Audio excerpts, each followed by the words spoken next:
আন্দোলনের আগে থেকেও এবং ছাত্রদের এই আন্দোলনের প্রতি মুহূর্ত শরিক হয়ে তিনি হলেন আমাদের লেখক এবং গবেষক রেহনুমা আহমেদ।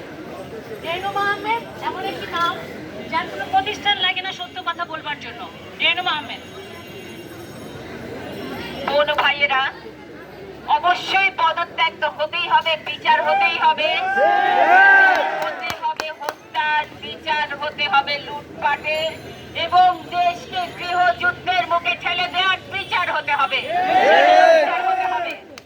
তার সাথে আমি বলতে চাই যে এই সরকার দেশের সার্বভৌমত্ব ও স্বাধীনতার সবচেয়ে বেশি ক্ষতি করেছে, সবচেয়ে বেশি কম্প্রোমাইজ করেছে।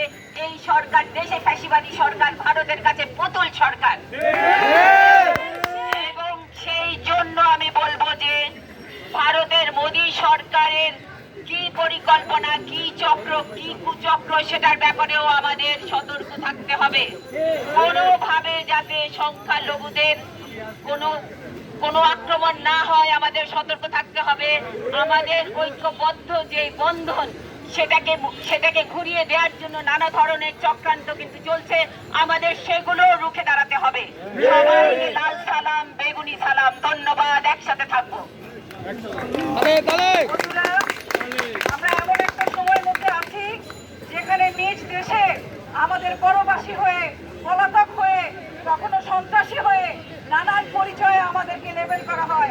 প্রতিবাদ করলে আমাদের মুখ বন্ধ করা হয়, ইন্টারনেট বন্ধ করা হয়, আমাদের জীবনের উপরে গুলি, গ্রেফতার নেমে আসে, আমাদেরকে রাজাকার পরিচয় দেওয়া হয়। এই সমস্ত ভাবে আমাদেরকে দেখছেন গণহত্যা, গ্রেফতার মিছিল, রাষ্ট্র সংস্কার ঐক্য চাই আলোকচিত্র সমাজ। এখানে আলোকচিত্র সমাজ তাদের প্রতিবাদ দেখাচ্ছে, তারা ছাত্রদের সাথে একাত্মতা ঘোষণা করছে।